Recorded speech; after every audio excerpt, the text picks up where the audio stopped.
By the turn of the 18th century, the colony of Virginia had established itself as the lucrative tobacco-fueled heart of the British Atlantic Empire, a sprawling dominion of river plantations and commerce that traced its pulse back to a single marshy peninsula on the James River. For nearly a century, Jamestown had served as the turbulent capital of this territory, a settlement shaped by the collision of English ambition, Powhatan resistance, and the brutal economics of a new world order. However, as the year 1700 dawned, this historic city stood on the precipice of a final, quiet dissolution, having survived fires, plagues, and rebellions, only to face the prospect of political abandonment in favor of the higher ground at Williamsburg. In this video, we utilize advanced digital reconstruction techniques alongside archival maps, archaeological survey data, and period sketches to rebuild the lost city of Jamestown and its environments as they existed during this critical transition, shifting our perspective through streets and structures that have long since surrendered to the soil. Our objective is not merely to view the past from a detached distance, but to step inside it, moving through the palisades, the brick state houses, and the riverside wharves exactly as they appeared to the colonists who walked them. And if you remain with us until the journey concludes, we will return to these precise locations in the present day to witness what time has washed away and what stubborn ruins still cling to the banks of the James River. To understand the Jamestown of the early 1700s, we must first traverse the landscape that birthed it, a terrain that is as much a character in this story as the people themselves. We begin our reconstruction not at the city gates, but from the vantage point of the river itself. The James River is wide here, a tidal estuary where the water is brackish, mixing fresh currents from the Appalachian Mountains with the salt of the Chesapeake Bay. As we glide toward the northern bank, the digital reconstruction reveals the geography that dictated the settlement's fate. It is a pear-shaped peninsula connected to the mainland only by a narrow flood-prone isthmus. The ground is low, marshy, and thick with cypress and pine. This location was chosen in 167 for defensive reasons, as the deep water allowed ships to moor directly against the trees. Yet it was this very geography that would plague the city with disease and isolation for its entire existence. Moving ashore, the first layer of our reconstruction visualizes the footprint of the original James Fort. Though by the 1700s, this structure has largely vanished, swallowed by the river's erosion and the town's expansion. However, let us pause the timeline and rewind briefly to see the foundations. We see the triangular palisade built of upright logs, a desperate fortification against a vast unknown continent. Inside the wool and daub structures are primitive, huddled together under thatched roofs. This was the incubator of the colony, the site of the starving time, where the population collapsed from 500 to barely 60 in a single winter. But the city we are exploring today, the city that evolved into a capital, grew beyond these wooden walls. As we advance the timeline to the mid-7th century, the camera pulls back to reveal the new town developing to the east of the old fort. This is the Jamestown that became the engine of Virginia. The architecture here tells a story of increasing permanence and wealth, fueled entirely by the golden leaf of tobacco. We are now walking down the main thoroughfare along the riverbank. Gone are the rough timber shacks of the first decade. In their place, we see the emergence of brick. The reconstruction shows us row houses that would not look out of place in London, though modified for the sweltering Virginia heat. These structures, known as the Lowell State House Group, form the civic heart of the town. They are long, multi-unit brick buildings with steep roofs and heavy chimneys. Let us step closer to the riverfront. Here the air would be thick with the smell of curing tobacco and the tar of ship rigging. The wharves are busy intersections of commerce. We see barrels, hogsheads of tobacco being rolled onto English merchant ships. This trade was the lifeblood of the city. Every brick, every pane of glass, and every piece of fine furniture inside these homes was purchased with tobacco. It was here on these docks that the social structure of the American South was forged. We see the arrival of indentured servants from England, poor men and women trading years of labor for the hope of land. And tragically, we see the ships carrying enslaved Africans whose forced labor would eventually replace the indentured system and define the economy of the region for centuries. The reconstruction allows us to see the proximity of these worlds. The wealthy governor's mansion standing just yards away from the rough quarters of laborers, a physical manifestation of the colony's stark hierarchy. Moving inland from the river, we approach the most iconic structure of Jamestown, the one that anchors the skyline in every era, the Memorial Church. By the late 1600s, the timber churches of the past had been replaced by this sturdy brick edifice. The tower, which we can see rising above the trees, is a testament to the endurance of the Anglican faith in the colony. We can walk through the arched doorway, passing into a sanctuary that served as the political and spiritual center of the town. It was here that the General Assembly, the first representative government in English America, often convened. The light filtering through the windows illuminates a space of serious deliberation, where landowners in velvet coats debated taxes, treaties with the indigenous Powhatan tribes, and the laws that would govern a growing empire. However, the history of Jamestown is not one of uninterrupted progress. It is a history of fire and fury. To understand the state of the city as it approached the 1700s, we must visualize the scars left by Bacon's rebellion in 1676. Let us shift the lighting of our reconstruction to reflect this chaotic moment. Nathaniel Bacon, a wealthy but disgruntled planter, led a revolt against Governor William Berkeley, channeling the anger of poor frontiersmen who felt unprotected against Native American raids and excluded from the governor's inner circle of power. The simulation shows the city in flames. Bacon's men holding torches moved through the new town, setting fire to the church, the state house, and the homes of the gentry. The smoke billows across the river, signaling the first great civil strife in the American colonies. The Jamestown that emerges from the ashes of 1676 is a city attempting to rebuild, but the momentum is shifting. We can see the reconstructed state house built on the foundations of the old one, but there is a sense of hesitation in the architecture. The wealthy planters are beginning to look elsewhere. The damp, mosquito-ridden air of the island, which brought dysentery and malaria every summer, was losing its appeal. As we move the timeline forward to 1698, another disaster strikes.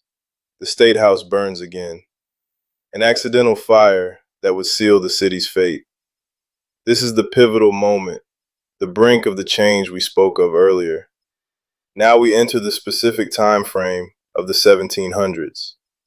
The reconstruction shows a city in a slow, melancholic retreat.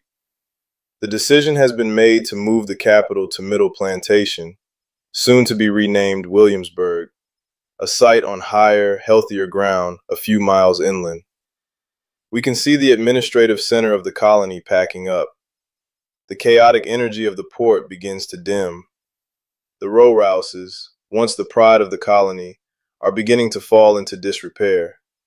Some are dismantled for their bricks, which are carted off to build the new capital. Yet Jamestown, in the early 1700s, is not immediately abandoned. It transitions into a different kind of existence.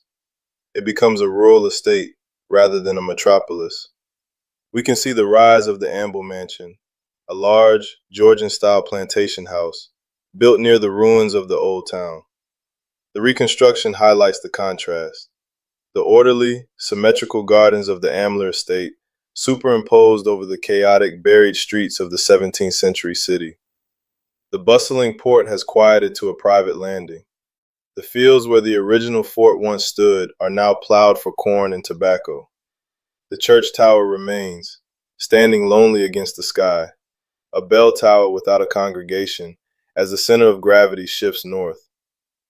As we navigate through this early 18th century version of the landscape, we invite you to look closely at the texture of the ground. The roads that were once packed with carts and hurried politicians are now overgrown with grass.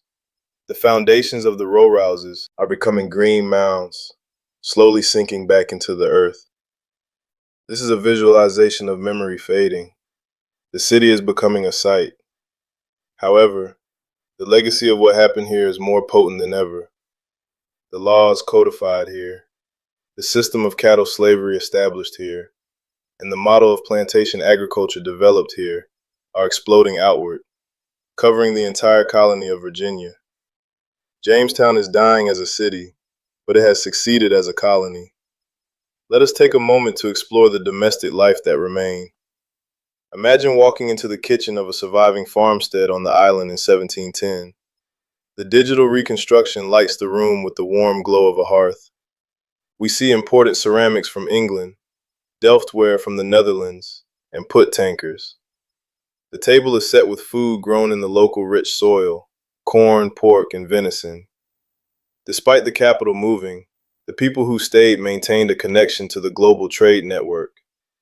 They were not isolated frontiersmen anymore. They were part of a settled Atlantic society. We can see a newspaper from London on the table, weeks old, bringing news of the War of the Spanish Succession. We now move the camera to the western end of the island, where the connection to the mainland was maintained in the 1700s. This is where the ferry operated, carrying travelers across the James River. The reconstruction shows the ferry landing, a vital artery even after the government left. We see travelers on horseback, perhaps stopping to look at the ruins of the old state house before continuing on to Williamsburg. For them, Jamestown was already becoming a piece of history, a place of old times. It is important to visualize the environmental changes as well. Our simulation accelerates the geological process. We can see the James River eating away at the shoreline. The island is shrinking. The western corner where the original 167 fort was located is being undercut by the tides. By the mid-18th century, much of the site of the first landing is submerged. The river is reclaiming the land, hiding the evidence of the early struggles beneath feet of silt and water. This erosion would continue unchecked for centuries, creating a mystery that archaeologists would only solve in recent times. Let us now drift back toward the church tower, the sentinel of the island. In the 1750s, the church is still standing, but it is aging. The roof requires repair. The graveyard surrounding it is filling up, a catalog of the colony's lineage. The tombstones, which we have digitally restored to their original legibility, bear the names of Lee's Wells and Blair's families that would go on to shape the American Revolution. Standing here in the simulation, surrounded by the quiet hum of the cicadas and the rustle of the wind in the pines, we get a sense of the ghostliness of the place. It is a sharp contrast to the bustling, muddy, desperate energy of the 1600s. The chaos has been replaced by a pastoral silence. As we approach the end of the 18th century in our timeline, the transformation is complete. Jamestown is no longer a town in any functional sense. It is a large farm owned by the Travis and Ambler families. The revolution passes through here in 1781, with skirmishes occurring near the church. But the city that gave birth to the colony is gone. It has been deconstructed brick by brick, its DNA absorbed into the plantation society of the South. Now fulfilling the promise we made at the start of this journey, we dissolve the reconstruction to reveal the present day. The transition is striking. The busy wharves and the smoke-filled taverns fade away, replaced by the manicured grass and interpretive signs of the National Park Service and Jamestown rediscovery. We are looking at the same coordinates, but the layer of time has been stripped back. The most dramatic difference is the silence. Where once there was the shouting of sailors, the clanging of blacksmith hammers, and the debates of legislators, there is now only the sound of tourists and the wind off the river. We can see the old church tower, the only 17th century structure still standing above ground. It is a rugged, weathered shell, its bricks worn smooth by 300 years of wind and rain. The roof we saw in the reconstruction is gone, though a memorial church was built behind the tower in the early 20th century. Look toward the riverbank. Do you remember the triangular fort we visualized at the beginning?